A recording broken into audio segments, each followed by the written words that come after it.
Bom dia, boa tarde, boa noite, pessoal aqui do projeto, né? Motivarei. A lição a gente dividiu aqui, né? Tive que parar aqui a gravação, né? E lembrando que, como eu não faço edição dos vídeos, então eu subi os vídeos na sequência. Então esse aqui é o quarto vídeo da sequência, né? O primeiro tem 30 e poucos minutos, o segundo 30 e poucos minutos, o terceiro vídeo tem 12 minutos e esse aqui é o vídeo, né? Que eu vou procurar encerrar, né? Dentro do cronograma aí pra já subir. Que eu pretendo fazer a gravação da semana que vem, para já adiantar. Então a gente precisa concluir esse assunto. Você que não é inscrito, se inscreve no canal, dá essa força, essa moral para nós, beleza? Voltando, lembrando que nós estamos no segundo trimestre, relacionamento das famílias, superando os desafios da palavra de Deus com exemplos da palavra de Deus. Essa aqui é a nossa lição de número 7, o relacionamento entre nora e sogra. A gente vai aqui continuar, né, a história de Noemi e a história de Ruth, tá? Vamos lá então. E subitem 3. Fé e trabalho numa nova perspectiva. A chegada à terra do pão. Ruth, capítulo 1, versículo 19. A chegada das duas mulheres viúvas à Judéia, mais especificamente a Belém, depois de 10 anos, causou alvoroço na cidade. Ruth, capítulo 1, versículo 19. Os antigos conhecidos de Noemi queriam saber o que havia acontecido com a sua família. Ela ainda era uma mulher amargurada, com as duras experiências passadas em Moabe, e preferia ser chamada de Mara, cujo significado em hebraico é amarga. Êxodo, capítulo 15, verso 23.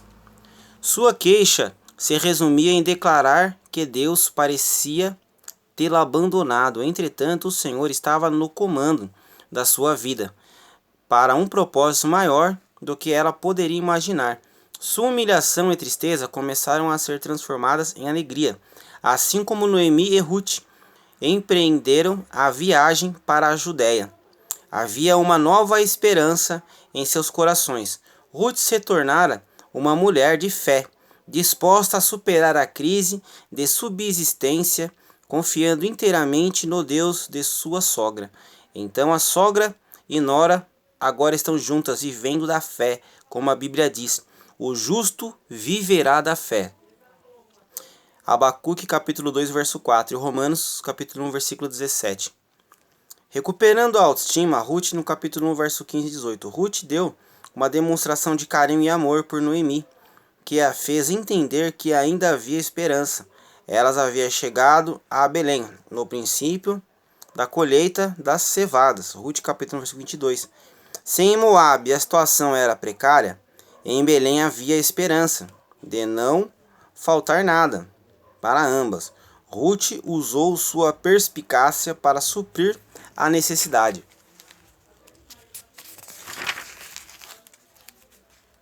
Da casa. Ruth capítulo 2, versículo 2.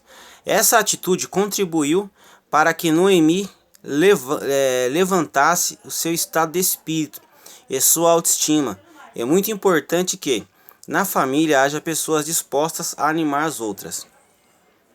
Subitem 3. A honra do trabalho no campo de Boaz. Ruth capítulo 2, verso do 8 ao 17. Havia um campo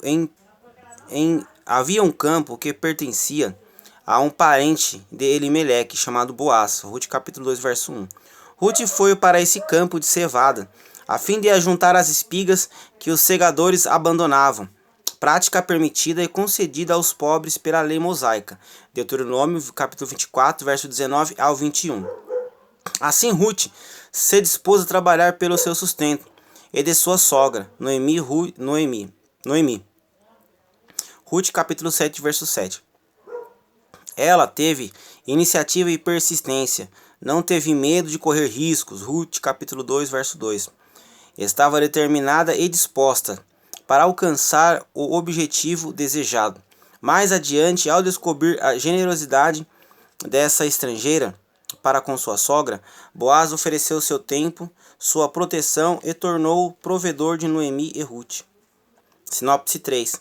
A chegada a Belém, o trabalho de Ruth e a descoberta de um possível remidor reacenderam a esperança e a autoestima de Noemi. Ruth reencontra o remidor da família. Ruth descobre o remidor de Noemi. Ruth capítulo 4, verso 1 a 9. Ao se dispor a apanhar restos das espigas deixadas pelos empregados de Boaz, Ruth descobre que ela está perante de Elimeleque, e por isso, segundo a lei de Boaz, podia redimir essa herança para que ficasse dentro da família, e a viúva não ficasse mais desamparada. Ele fez todo o procedimento a respeito da propriedade conforme orientava a lei. Aqui podemos perceber que Boaz é um tipo de Cristo, nosso Redentor, que sendo rico se fez pobre, para nos fazer herdeiros da sua riqueza espiritual, 2 Coríntios capítulo 8, versículo 9. Há riquezas de Cristo para a nossa família. Boaz redime Ruth, a Moabita. Ruth, capítulo 4, verso 11 ao 13. Boaz foi para a porta da cidade, onde se reuniam os anciãos do povo na forma de um júri, os quais julgavam as causas do povo. O remidor por direito era outro homem, porque aquela parte da terra que pertencia a Elimeleque estava à venda. Portanto, a herança representada por aquele pedaço de terra pertencia a outro, mas Boaz se dispôs a casar-se com Ruth, para que aquela terra fosse dele. Convencendo os anciãos e o antigo dono a fazerem assim, mais que isso, Boaz redimiria Ruth, pagando o preço daquela terra e o direito de resgate da viúva. Foi assim que Ruth, a Moabita, entrou para a genealogia de Jesus. Após casar-se com Boaz, ela deu à luz um filho, o qual recebeu o nome de Obed, o pai de Jessé, e este o pai de Davi, o grande rei de Israel. Ruth capítulo 4, versículo 13, verso 17. Quando Jesus se manifestou na terra, tornou-se conhecido como filho de Davi. Mateus capítulo 1, verso 3 ao 6. Formando os elos da linhagem do Messias. Noras e sogras. O relacionamento entre nora e sogra tem muito a ver com o equilíbrio do relacionamento familiar. Se a relação entre elas não for sadia, muitas outras relações familiares podem ser afetadas. A história bíblica de Ruth e Noemi nos mostra que a vontade de Deus que noras e sogras, bem como genros, sogros, tenham um relacionamento em que o fruto do Espírito seja revelado. Gálatas capítulo 5, verso 22 ao 24. Com a história dessas duas personagens, aprendemos que nora e sogra podem superar juntas a dor do luto, o período de escassez em que toda a família está sujeita a passar, a enfermidade de um filho ou de um neto. Nos momentos difíceis da família, elas podem ter um esteio para todos. A palavra de Deus diz que em todo devemos glorificar ao Senhor, e isso passa pelos relacionamentos mais próximos dos cristãos. 1 Coríntios capítulo 10, versículo 31. Sinopse 4. O Senhor honrou as suas servas fiéis por meio de Boaz, o resgatador, que tipifica a ação remidora de Jesus Cristo, inserindo-nos à família de Deus. É legal também, como a gente está fazendo a leitura, você abre a sua lição, vai fazendo a leitura e vai anotando no seu caderno. No seu caderno você vai anotando os pontos que você acha importante. Uma coisa que é importante ressaltar aqui, que Boaz, ele tipifica Cristo, tipo de Cristo. Por quê? Porque aqui ele entra na história como uma redenção, né? Como uma maneira de ajudar, né, as viúvas, né? Ruth, ela se predispõe, né, a pegar o resto das espigas, né? Ela estava à disposição a trabalhar. E nessa disposição dela, ela foi vista por Boaz, né, que era permitido pela lei mosaica lá em Deuteronômio que as viúvas e os mais pobres pudessem ali pegar o resto da colheita que sobrasse, né? Então eles estavam dentro da lei. E ela se predispôs ali, ela estava catando ali a comida ali, né, que nem a xepa do fim de feira. Ela estava pegando a restinga ali, o resto, né, que ia ficar por aí, que ia ser perdido. E aí Boaz, vendo aquilo, né, ele observando, né, ele entra como resgatador, né? Ele adota ali, né, as duas, né? Ele adota as duas, fazer parte da família dele. E aí, inclusive, Boaz casa com Ruth, né? e tem ali um filho com ela, né? E o filho, o filho do fruto de Boaz com Ruth é Obed, né? Que tá aí dá-se a linhagem aí a partir de Obed dá-se a linhagem aí a linhagem davídica, né? Aí ela passa a ser inserida dentro da família de Cristo, né? Você vê que que Ruth não fazia parte. A partir do momento que ela contrai matrimônio com Boaz, né? Ela era viúva, contraiu matrimônio com Boaz, e o fato dela estar ela estava no campo colhendo ali as espigas, aí isso chamou a atenção de Boaz. Então ela passou a fazer parte da linhagem de Cristo, né? Porque ela estava no lugar certo, no momento certo, né? E ali a graça do Senhor alcançou ali. Então, no começo da história, dá a entender, né, que inclusive a sogra dela, Noemi, ela preferia que chamassem ela de Mara, né? Que Mara significa amarga, né? Por que ela queria isso? Porque ela achava que Deus estava castigando ela, né? Só coisa ruim que ela morreu os dois filhos, né? E o marido dela também morreu. E uma nora foi embora e o Ruth ficou com ela, né? Então você imagina como estava o coração dessa mulher.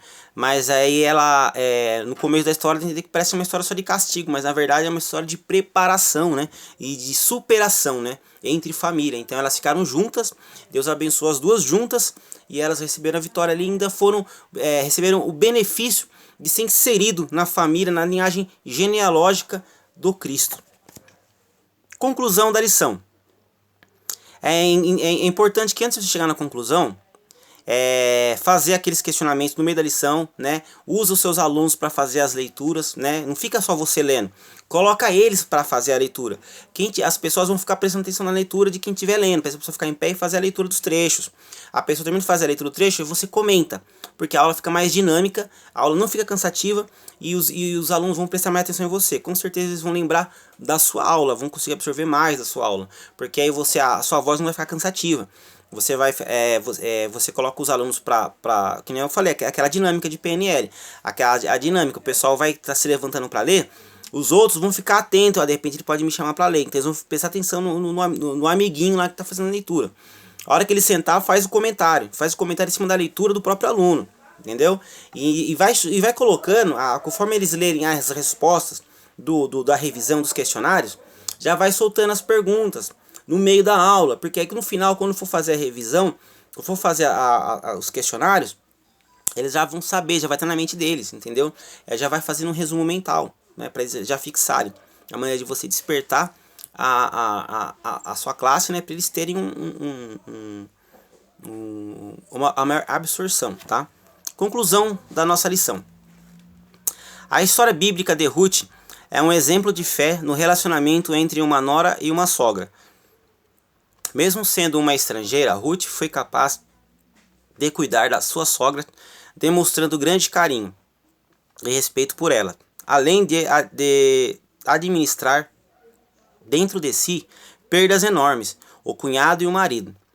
Mas diante de tudo isso, Deus honrou o seu trabalho, pelo qual sustentou a si mesma e a casa de Noemi. Portanto, a vontade de Deus é que as sogras e noras, bem como os genros e sogros, vivam em união, de maneira que a família seja ricamente abençoada. Então esse é o propósito de Deus, né? O propósito Deus, quando ele institui a família. Lá no Gênesis, a ideia da família é realmente proporcionar união, deixar as pessoas juntas, unidas, próximas, né? Esse é o grande segredo aí da família cristã, né? O projeto família, né? Lá no Éden. Beleza? Espero que até aqui se você acompanhou todas as aulas, tá aqui nesse quarto módulo, né? Da lição 7, né? Essa nossa lição 7 foi dividida em 4 módulos. Então, tem aqui material para você, audiovisual para você ouvir, né? Vai ser melhor para você fazer a absorção da lição, porque aqui você abre a sua lição, você vai ouvindo e vai acompanhando com os olhos aí na sua lição, tá? Para você melhor identificar os pontos que você acha importante para você repassar para os seus alunos. Lembrando que lá o ideal seria não ler lição na aula, você tem que ler antes. Mas a gente entende que os alunos, a maioria não lê a lição. Então quando chegar lá, em vez de você ler, os tópicos, você separa os alunos, cada um vai ler um pedaço. Cada um lê um pedaço. Usa aquela técnica lá de colocar o nome dele, aqui, ó, aquela etiquetinha que vende na papelaria. Pega o canetão e escreve lá, Fernando, Joaquim, Maria, Caola. Isso já vai ser diferente, é uma dinâmica diferente. Toda vez que você se direcionar para a pessoa, você fala o nome dela, entendeu? E aí fala o nome dela, fulano, Joaquim, faz a leitura aqui para mim, ele faz a leitura. Até aí, pronto, a pessoa senta. Aí você faz o comentário. Fulano, lê, aí ele vai ler um trechinho, pronto, senta, faz o comentário. Aí eles vão participando, a aula fica participativa, ele não vai ficar cansativa, e você vai, e em cima do que você estudou, o que a pessoa leu, você já estudou, você já está preparado, né? Se é professor, já tem que estar preparado. Aí eles vão fazendo ali, conforme eles vão fazendo as leituras, você já tem as suas anotações, e aí você vai pontuar aquilo que eles comentarem, aquilo que eles lerem. Aí você entra, aí entra a aula, né? Aí você tem que adaptar, né? Dentro do que no máximo 1 hora, né? Até às vezes tem até menos, né? Porque você tem que fazer todos os procedimentos da escola bíblica, então às vezes demora até menos. Então a sua aula tem que caber dentro de 40 minutos. Então faça a leitura, use os alunos da aula. Então quando você for colocar os nomes, já fica na porta pegando, coloca alguém para ficar pegando na porta, ou você mesmo aqui pegando os nomes, marcando, e pede para a pessoa colocar. Aí esse vai ser aí você vai falando, vai identificar pelo nome da pessoa.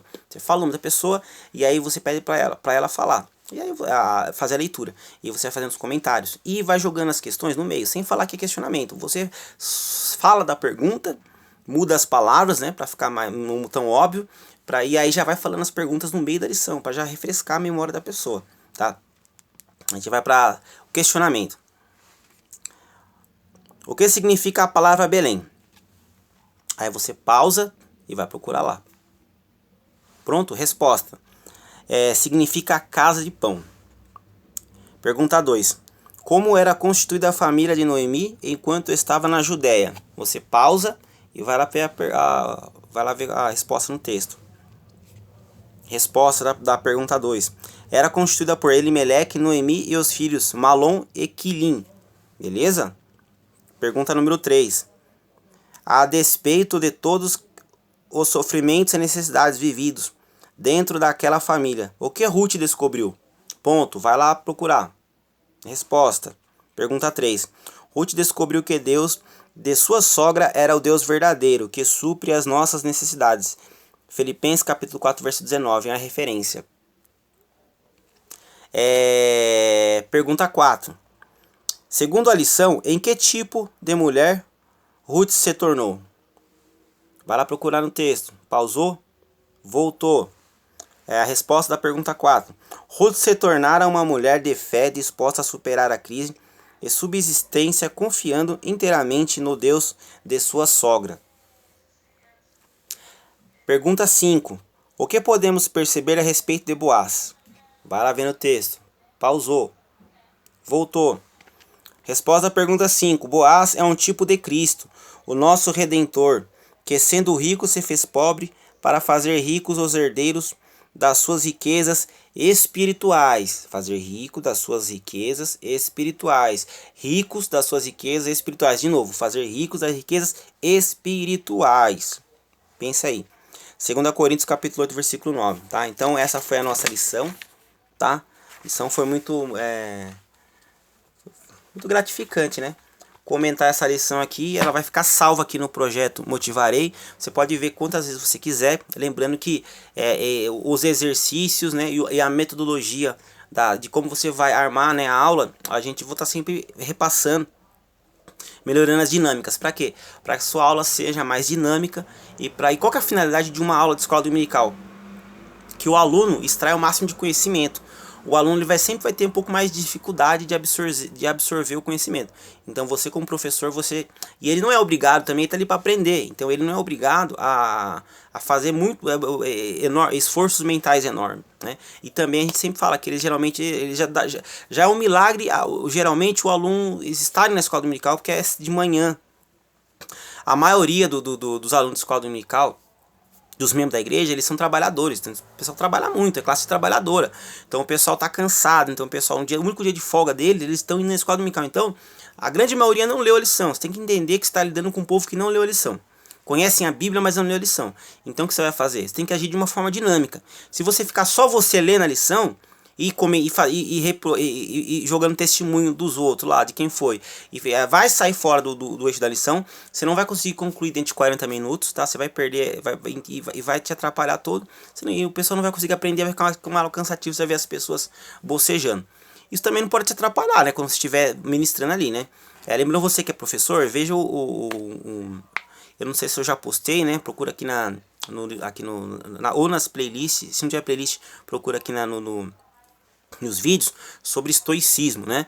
Eu vou fazer um vídeo, vai ser uma série só sobre estoicismo que ajuda muito, né? O estoicismo, né? O movimento filosófico, a escola estoica, ela caminha muito próximo do cristianismo, né? O estoicismo é muito tempo para explicar, né? O modelo estoico, mas praticamente é você não ser influenciado pelo que está acontecendo. Então você vê o seu aluno tá bocejando, por quê? Não é porque o sol tá ruim, é porque ele tá com sono. Ele trabalhou a semana toda, é da folga dele, então ele tá com sono mesmo. Então cabe a você, né, se preparar para levar uma aula dinâmica, né? Então tá usando os alunos, as técnicas que eu falei, colocar o nome, já ele vai se sentir valorizado, né? Todos estão com o nome, tem que falar o nome de todo mundo. Você vai a revista da escola dominical é um informativo. Então, então sempre você procura falar o nome da pessoa, citar um exemplo, uma fulana, não sei o que tem, e como que é lá? Fala uma pergunta pro fulano, falei, como que é o seu relacionamento com a sua sogra? Tudo bem, fulana? E aí, dona Raimunda, o relacionamento com a sua sogra, como que é? Aí, tipo assim, então vai fazendo esse com o seu genro, né? Aí então vai fazendo essa dinâmica, porque tá dentro. Entendeu? Se você fazer uma pergunta lá, qual carro você tem? É diferente, vai sair fora do assunto. Agora, se você a gente tá falando de genro e de sogra. Aí se você pergunta como que é o relacionamento de vocês, ali, o que surgir ali, alguém já teve uma pergunta para estimular, né, a mente de todos, logo no início. Como é o seu relacionamento com o teu genro? Como é o teu relacionamento com a tua sogra? Vocês se dão bem? Solta aquela pergunta retórica logo no começo, não precisa responder, mas eles vão começar a pensar.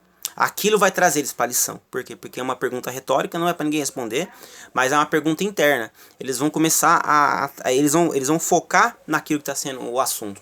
Então é importante trazer a pergunta retórica no início da lição, para fortalecer ali a lição e trazer os alunos para dentro da aula, né? Porque é isso que eles vão estar vendo, entende? Então eles já vão lembrar. Você já tem que trazer a mente deles para você. Então você já tem que refrescar a memória deles. Alguém aqui, quem aqui nunca teve uma discussão com o genro, quem teve uma discussão com a sogra, teve um problema assim, né? Depois teve dificuldade de perdoar, talvez você nem perdoou ainda. E aí nesse momento, os cachorros latindo. E esse aí é o momento de você trazer, né, o aluno para você e já começar a trabalhar as feridas, as pessoas que já estão com raiz de amargura.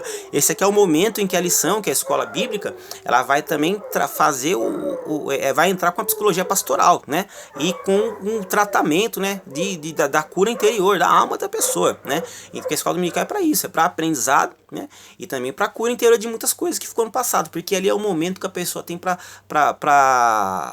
fazer perguntas, é o momento que a pessoa tem para tirar suas dúvidas, que no culto ela não tem. Então ali ela tem. Então é importante, né? A gente sempre vai perguntando, deixa aberto. Se você tem uma dúvida, levanta a mão, tal. Ou então, deixa já. Criou com seus alunos. Você tem dúvida, meu irmão? Você anota no papel. Você traz o caderno, anota no papel. A dúvida. Não, às vezes não é só dúvida dessa lição, mas dúvida na Bíblia, assim, na vida. Você tem dúvida? Anota. Aí no final da aula você me entrega. Aí eu vou ler. Se eu não conseguir responder na hora pra você, aí durante a semana, no meio dos cultos, eu te respondo, eu ligo pra você e te digo por quê? Porque as pessoas elas têm dúvida, e ela quer tirar com quem? Com o professor, quer tirar dúvida com o pastor, não quer, e você que Deus colocou lá, então Deus vai usar você.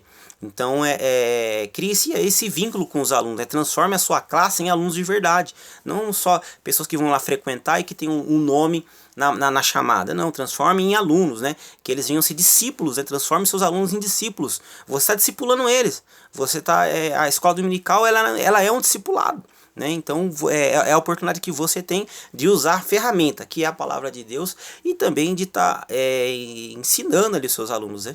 Então principalmente você que já é aqui do projeto, que já está aqui, você já tem conhecimento para fazer uma abordagem efetiva dentro dos textos sagrados, você já está absorvendo conhecimento, já está aplicando as técnicas de interpretação, tudo isso daí é para compor, né, você um líder melhor, você ser um pastor melhor, você ser um leitor melhor, ser um teólogo melhor, e aprender, né, a realmente fazer a leitura bíblica da maneira correta, da maneira que tem que ser, usar a interpretação, né, usar a ciência da hermenêutica da maneira correta, se formar, né, como um bom professor, né, que esse é o intuito, as nossas células de formação da EBD aqui, as nossas videoaulas, são para formação de professores. Então é para formar as células de formação, para formar os professores que já dão aulas dominical e os alunos que tiverem essa predisposição e não só estar aprendendo, mas também ser professores, né, em lecionar a escola dominical, né, em formar essas pessoas, em capacitar, né? Então as células de formação da EBD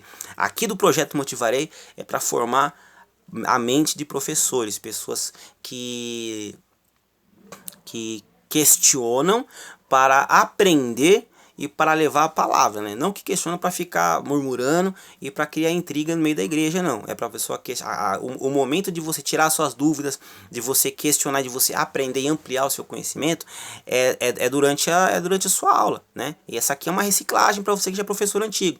Você que já é professor antigo e dá aula há muitos anos, essa aqui é a sua reciclagem. Faça a EBD aqui do Projeto Motivarei. Você não vai achar aqui na internet, no YouTube, você não vai achar uma aula no nível que a gente está gravando aqui. Ainda é um conteúdo gratuito. Por isso também que eu deixo para a gente continuar fazendo, né, esse trabalho de maneira gratuita, que você vem que ajudar também a ajudar no nosso ministério, que é o Ministério Palavra Viva. Você vai fazer o quê?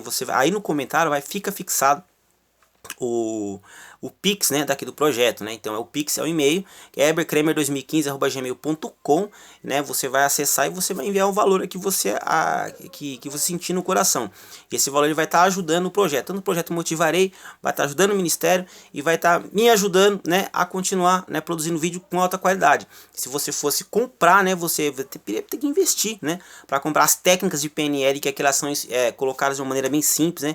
Toda a metodologia da psicologia pastoral, que aqui é colocado de maneira simples também, que você entenda para que você possa aplicar essas técnicas e replicar aí na tua igreja, né? Para você, uma coisa que é muito importante, né? Você aí que é professor de escola dominical, você já tem os seus alunos, uma maneira para você transformar os seus alunos em discípulos, né? Realmente em discípulos, e ensinar eles, doutrinar eles, né? Dentro da palavra de Deus, para que eles venham a aprender. É você trabalhar também as partilhas, né? A gente vai ter uma aula aqui só sobre partilha, como conduzir uma boa partilha, como inserir dentro do teu ministério as partilhas, como inserir aí na juventude as partilhas. Conversa com o seu pastor, né? Aí você vai explicar para ele como que funciona o processo de partilha, o processo de partilha dentro da psicologia pastoral, né? Então, mesmo que você não seja um pastor, você vai estar aplicando técnicas de psicologia pastoral para você ajudar ali a pessoa que está chegando ali, o aluno da escola dominical, e também aquela pessoa que está chegando agora na igreja, que tem muitas dúvidas, né? Recentemente agora tem um irmão também, né, que é da família também, ela é testemunha de Jeová, e ele aceitou Jesus, está aí na igreja, e ele tem muitas dúvidas, né? Então a gente pressupõe que a pessoa que estava em outra denominação, ou então que está na igreja há muito tempo, que ela conhece, mas na verdade são as pessoas que mais têm dúvida, que às vezes as pessoas elas mascaram, elas abaixam a cabeça, não perguntam. As pessoas que mais têm dúvida são as pessoas que estão na igreja. Então é importante você como professor, você como mestre, você está ensinando, então é importante pergunta na aula, seja amigo do seu aluno, né? Se possível ele tenha o contato, a lista de telefone de todos, né? Eu não aconselho a ter grupo do WhatsApp da sala, porque já tem um monte de grupo na igreja, então eu faço o quê? Mas tenha o contato de todos, né? E crie uma lista de transmissão, né? É só você que tem o aplicativo aí da rede social WhatsApp, você vai clicar, você mesmo tem que ter o contato de todo mundo da lista. Então você colocou lá 30 na sua lista, na sua aula, dentro da sua classe tem 20 alunos. Pega o telefone de todos, confirma que todos têm WhatsApp, beleza? Vai no seu aplicativo e coloca lá, criar nova lista de transmissão. Você clica em nova lista e vai só adicionando os nomes da sua lista. Aí você coloca lá, lista de transmissão, escola dominical, pronto. Aí o que acontece? Toda vez que você postar alguma coisa, ou um vídeo, uma mensagem lá, não é igual o grupo, que a pessoa vai aparecer, fulano de tal te adicionou num grupo, né? Parece que ele a turma te denuncia ainda, alguém pode te denunciar e derrubar sua conta do WhatsApp. Aconteceu muito comigo, gente. Tô até sem WhatsApp por causa disso aí. Então o que você faz? Não cria grupo. Fica só na lista de transmissão. Quando você manda a lista, você envia a lista de transmissão para as pessoas, parece que é uma coisa exclusiva. Parece que você só mandou para ela, né? Não, você mandou para as 20 pessoas. Só que como não aparece que ela está em um grupo, que a lista de transmissão não é um grupo, ela transmite uma transmissão simultânea. Então vai te ajudar bastante, né? E a pessoa vai se sentir muito valorizada. Então, um exemplo, quando for cria a lista da escola dominical, vamos supor, o irmão, aí ela tá lá. Aí ela vai fazer a leitura, grava esse videozinho assim, ó. Grava o videozinho e grava um videozinho lá, a leitura de segunda. Faça você a leitura da segunda-feira, hoje é segunda-feira, leitura tal. Então, um bom dia para meus alunos da escola dominical, né? Todos vocês que fazem escola dominical. Essa é a leitura da segunda-feira. Faz a leitura. Aguardo vocês lá no domingo, na lição tal, a título tal. Grava o vídeo, beleza. Aí você compartilha nessa transmissão. Compartilha nessa transmissão, eles vão se sentir super valorizados. Na terça faz a mesma coisa, na quarta a mesma coisa, na sexta a mesma coisa. No sábado você faz um lembrete, é um videozinho por dia, um videozinho de 60, de 45 segundos. É só você ler o textinho e mandar. Você vai mandar todo dia, você manda o videozinho falando, né? Você falando a leitura do dia, que é para estimular a pessoa a ler. Se ela não abriu a leitura da segunda-feira, a leitura da terça, você mandou um vídeo para ela e convidou ela para ela vir. Então a sua classe tem que vir. Essa pessoa aí você vai cativando ao pouco os irmãos da sua classe, né? E vai incentivando. Irmão, traga mais um, traga um visitante. Você tem 20 pessoas. Aluno seu, discípulo seu, né, que vem, cada um trazer um, já são 40 pessoas, já dobrou. Vai incentivando, sempre incentiva a trazer mais um. Traga um visitante. Beleza? Pessoal, então gratidão para você que me acompanhou até aqui. É você que não é inscrito, se inscreve no canal. Deixa o seu curtida, o seu curtir e deixa o seu comentário também, beleza? Lembrando que a gente também, eu postei aqui na comunidade aqui do projeto Motivarei, eu postei você que quer gravar o seu testemunho, né? Eu ainda não, eu deixei o meu número, né? Eu não consegui ainda instalar o Telegram, tá travando aqui o Telegram, vou ter que trocar de número aí. Mas já vai gravando o seu testemunho, né? Ele tem que ter no mínimo 20 minutos, de 15 a 20 minutos e no máximo 1 hora. E aí você descreve, ele tem que filmar a descrição certinho, um resumo sobre o que você vai falar, que é pôr na transcrição, porque a gente vai criar uma playlist aqui no projeto só com o testemunho seu, com o seu testemunho. Então você quer só você gravar o testemunho, faz o videozinho, você vai mandar, tá? Eu vou mandar o número, né, lá na comunidade do projeto aqui do YouTube. Só você clicar em comunidade, vai estar lá. Tem o meu número lá, só que ainda não está ativo o Telegram. Então eu vou ativar o Telegram, ou então eu vou providenciar um outro número para vocês entrarem em contato para mandar o vídeo. Seja ele ou por WhatsApp depois, ou pelo Telegram. Pra quê? Pra eu estar subindo aqui no projeto o seu testemunho, tá? Então o seu testemunho você manda pra mim, escreve sobre o que é, manda o seu nome certinho, a cidade que você é, que é pra edificação de todo mundo. Não manda tipo sem nome, sem nada, não, manda certinho o seu nome, onde que você tá falando, sobre o que é o testemunho, porque a gente vai postar aqui no canal e também a gente vai também falar, né? A gente vai falar um pouco de você aqui. Se tiver sua rede social também, você também grava vídeo também, a gente vai, no dia que for subir o seu testemunho, a gente vai fazer um vídeo falando também sobre você, sobre o seu canal também, sobre as suas redes sociais também. Aí um vai ajudando o outro também, tá? Beleza? Muito obrigado. Deus abençoe. Até mais.